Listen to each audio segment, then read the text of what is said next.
değerli izleyicilerimiz. Şimdi çok kısa bir süre sonra Almanya'da şöyle bir haber duyacaksınız. Türk varyantı diye bir haber. Nasıl İngiliz varyantı, Hindistan varyantı, Güney Kore varyantı, Brezilya varyantı dediler. Yani koronavirüsün mutasyona uğramış yeni hali. Önümüzdeki günlerde Almanya'da Türk varyantı diye bir haber göreceksiniz. Şimdiden söylüyorum. Nedir bu Türk varyantı? Milyonlarca vatandaşımız, Avrupa'da yaşayan milyonlarca vatandaşımız akın akın Türkiye'ye gitmeye devam ediyor.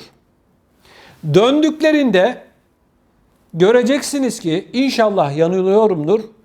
Korona sayısında patlama olacak. Sonra Alman siyasiler çıkacaklar, diyecekler ki Türklerin yoğun olarak yaşamış olduğu noktalarda Köln'de, Berlin'de, Münih'te, Frankfurt'ta, yani bizim vatandaşlarımızın yoğun olarak kaldığı şehirlerde virüs patlaması, vaka patlaması var diyecekler. Ve adına da Alman gazeteciler Türk varyantı adını koyacaklar. Almanya'da vaka sayısı yükselecek. Bakın Eylül ayının sonuna doğru günlük vaka sayısının 100.000 olması bekleniyor. Ve diyecekler ki Alman gazeteciler, Türkler Türkiye'ye gittiler, koronavirüsü Almanya'ya taşıdılar. Türk varyantı alarm veriyor diyecekler. Bakın göreceksiniz çok kısa bir süre sonra medyada, Alman medyasında bu haberler yer alacak. Sonra da Alman siyasetçiler diyecekler ki Türklerin yüzünden Almanya'da korona patladı diyecekler. Şimdi bakın değerli izleyicilerimiz. Almanya'da geride kalan bir 7-8 aya baktığımızda adeta bir tiyatro oyunu oynandı. Açıyorlar, kapatıyorlar, olmadı diyorlar, kısıtlama getirdik diyorlar, şu kısıtlamaları yapıyoruz diyorlar vesaire vesaire, yeni yasalar çıkartıyorlar. Doğru değilmiş diyorlar. Maske konusunda yolsuzluk yaptılar. Aşı konusunda aşı merkezlerini ortada aşı yokken açtılar. Yarısından fazlasını aşıya ulaşamadıkları için kapatmak zorunda kaldılar. Aşı merkezlerinde milyonlarca euroluk dolandırıcılık yaptılar. Almanya'da bu iş yüzlerine, gözlerine bulaştırdılar.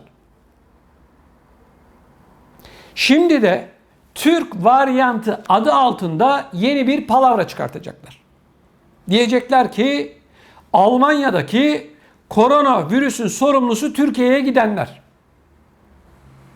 Göreceksiniz önümüzdeki günlerde, çok değil kısa bir süre sonra Almanya'da vaka sayısında patlama olacak.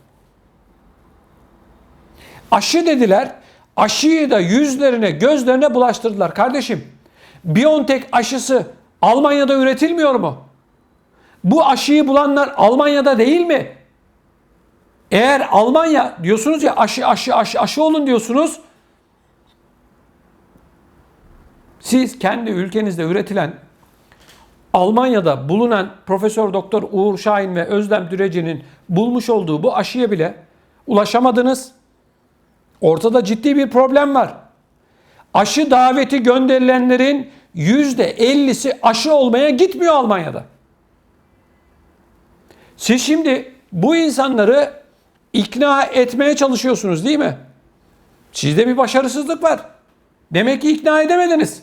Ya da bu insanlar size inanmıyor. Ya da kafaları karışık. Şimdi bir örnek vereceğim. Profesör Doktor Uğur Şahin ve eşi Sayın Profesör Doktor Özlem Türeci ne dediler? Bu aşılar daha piyasaya çıkmadan önce 2 doz olacak dediler.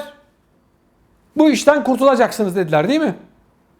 Hatta aşılar piyasaya çıkmadan önce %95 oranında bu aşıların koruyucu özelliğinin olduğunu söylediler.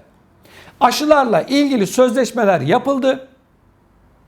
Piyasaya aşılar sürüldü. Paralar alındı. Yeni bir açıklama geldi. Sayın Özlem Türeci şunu dedi geçtiğimiz günlerde.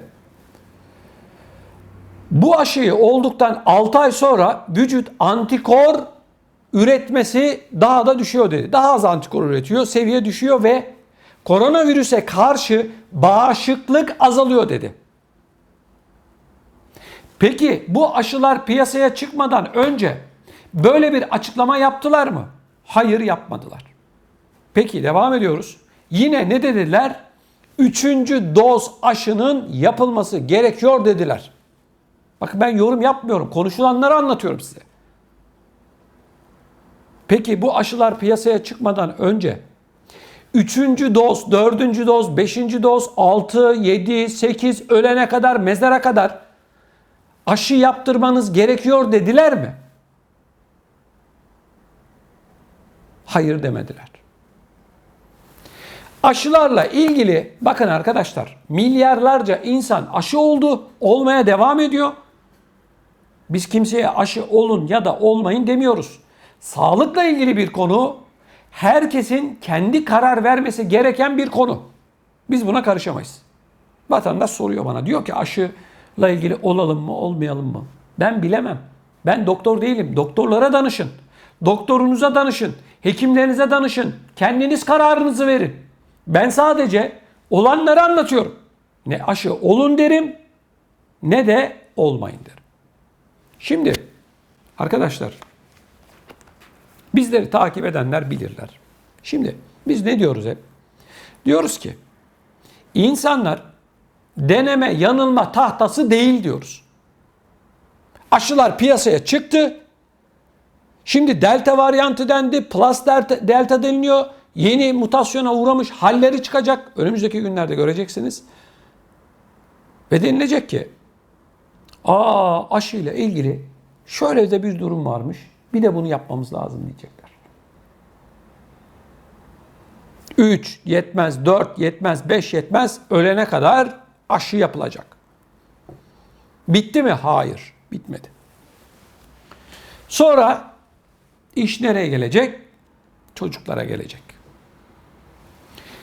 Çocuklar doğduğunda, bebekler doğduğunda biliyorsunuz bazı aşılar yapılır. İşte tetanozlu, işte ne bileyim diğer vereme karşı, ona karşı, buna karşı aşılar olurlar değil mi çocuklar? Ne yapacaklar? Diyecekler ki yeni doğanlara koronavirüs aşısı yapılması gerekiyor diye açıklama yapacaklar. Bu aşıyı üretenler. Sonra ne olacak? Devletler diyecek ki bu virüsü bulanların, düzeltiyorum, aşıyı bulanların kapısına gidecekler, diyecekler ki bir 100 milyon dozluk bir anlaşma yapalım. Al sana 1,5 milyar euro daha para diyecekler. Çocuklar var, aşı olacaklar. Aşı yok elde, ne olacak? Sonra diyecekler ki bu virüs çocuklarda da görünüyor diyecekler. Bebekler yetmez. İşte 5 artı işte 16 yaşına kadar çocuklarda aşı olsun diyecekler. Sonra devletler bir daha bu aşıyı bulanların kapısını çalacaklar. Diyecekler ki selamun aleyküm, biz geldik. Aleyküm selam, buyurun diyecekler.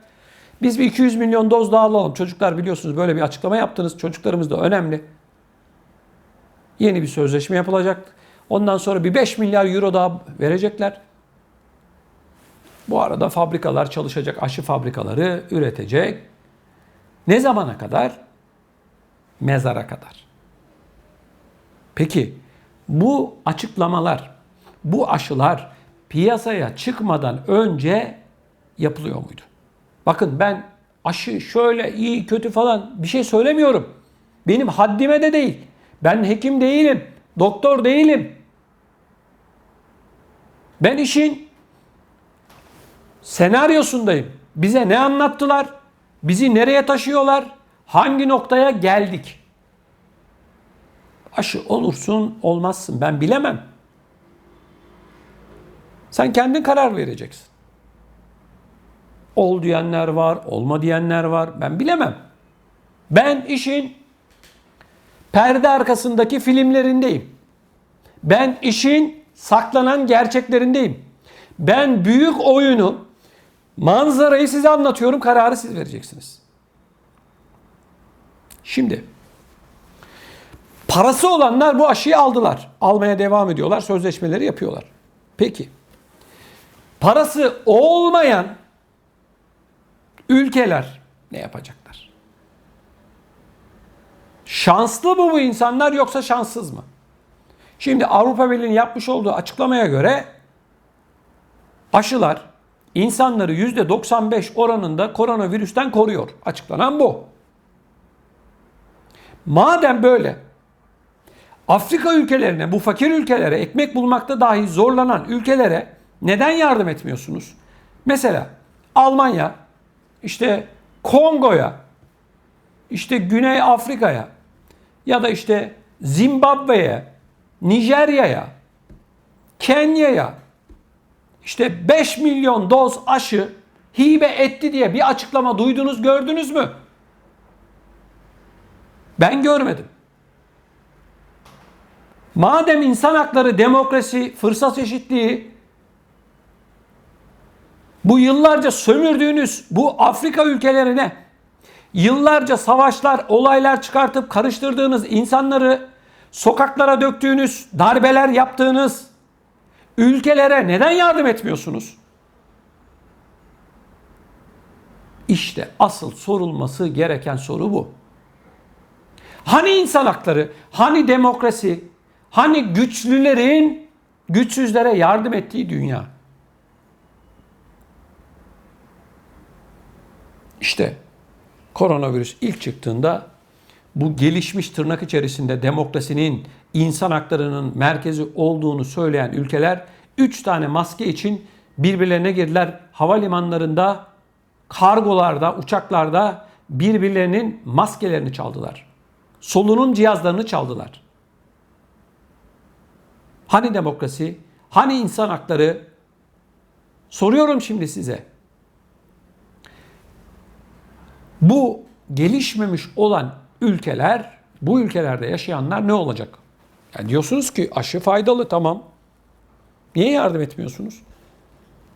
Niye mesela dünyanın en büyük ekonomileri Avrupa'da, Almanya, Fransa, Hollanda gibi, yani Afrika'ya siz aşı bağışında bulunamaz mısınız? Merak ediyorum. Bu konuyla ilgili sizlerin de görüşlerini merak ediyorum. Ne düşünüyorsunuz? Lütfen bu yayınımızın altına yazın. Değerli izleyicilerimiz, sözün özü şu. Bunu söyleyelim. Önümüzdeki günlerde Almanya başta olmak üzere Hollanda, Fransa, İsveç, İsviçre, Avusturya, Belçika, Norveç gibi ülkelerde diyecekler ki 4. salgın dönemi başlamıştır.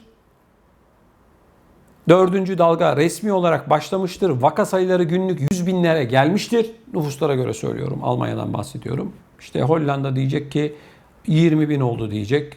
Belçika'ya diyecek işte 8 bin oldu diyecek. İsviçre diyecek 5 bin oldu diyecek vesaire vesaire. Sonra diyecekler ki Türkiye'ye gidenler, tatile gidenler koronavirüsü bize taşıdılar diyecekler. Kendi başarısızlıklarından, bu mücadeleyle ilgili iş bilmezliklerinden bahsetmeyecekler. Göreceksiniz önümüzdeki günlerde Avrupa basınında Türk varyantı diye haberler çıkmaya başlayacak. Türk varyantı diyecekler, bizleri yerden yere vuracaklar. Siyasetçiler diyecekler ki Türkiye'ye gidiş yasaklandı diyecekler. Kapılar kapatıldı. Türkiye'ye gidiş geliş yok. Vize başvurusu almıyoruz. Aile birleşimi bile olsa resmi olarak hiçbir yasak olmamasına rağmen Türkleri Avrupa kapılarından geriye çevirecekler. Almanya'da sınır dışı edecekler. Fransa'da sınır dışı edecekler. Hollanda'da sınır dışı edecekler ve diğer ülkelerde diyecekler ki Türkiye artık kırmızı listede. Türk varyantı var diyecekler. Ve gelinen noktada Avrupa kapılarını Türklere kapatacaklar. Görünen bu arkadaşlar. Önümüzdeki günler sıkıntılı olacak. Önümüzdeki günlerde vaka sayılarında ciddi bir artış meydana gelecek. Maalesef ve maalesef tamamen kapanmalar olmasa da aşı olmayanlar arkadaşlar evinden çıkamaz noktaya gelecekler. Alışveriş merkezleri aşı olmuyorsan ben seni içeriye almam diyecek. Havayolu şirketleri uçağa bindirmeyecek. Okullarda, otobüslerde, metrolarda, hastanelerde aşı olmayanlar hizmet alamayacak. Bakın, bu Almanya'da resmi olarak açıklanan sözler, yorum değil bunlar. Bakın, Almanya'da Başbakanlık Müsteşarı Helge Braun'un yapmış olduğu açıklama bu. Diyor ki 26 Eylül tarihine kadar Almanya'da günlük vaka sayısı 100.000 olacak diyor. Korkunç bir rakam. 4. dalganın başlayacağının işareti. Hastanelerde yatan insanların sayısı artacak. Yoğun bakımlar dolmaya yeniden devam edecek. Doktorlar, sağlıkçılar yine eskisi gibi çalışmaya devam edecek. Ve insanoğlu istese de istemese de aşıyla buluşacak. Görünen köy kılavuz istemez. Önümüzdeki günlerde değerli izleyicilerimiz maalesef ve maalesef böylesine sıkıntılı bir tablo hepimizi bekliyor. Almanya başta olmak üzere Fransa, Hollanda, İsveç, İsviçre, Norveç, Belçika, Avusturya gibi, İngiltere gibi çok sayıda vatandaşımızın yaşamış olduğu yerlerde sıkıntı şimdiden başlamış vaziyette. Vaka sayıları artmaya devam ediyor. Tatil dönüşlerinde vaka sayıları daha da artacak. Nitekim koronavirüs varyantının yeni türüyle insanoğlu karşılaşacak ve çok büyük bir ihtimalle Almanya'da Türk varyantı adı altında bir varyanttan bahsedecekler. Yeni bir mutasyona uğramış virüs var diyecekler. Ne diyelim? Kendi başarısızlıklarını, tedbirsizliklerini değerli izleyicilerim bizlere yıkacaklar. Almanya bu her şeyi yapar, Fransa bu her şeyi yapar. Geçmişte yaptıkları gibi onlar için önemli olan kendileri, kendilerinden başka hiç kimsenin hiçbir önemi yok. Bunu defalarca gördük. Bu ekranlardan ben defalarca anlattım. Yine anlatacağım, yine anlatmaya devam edeceğiz.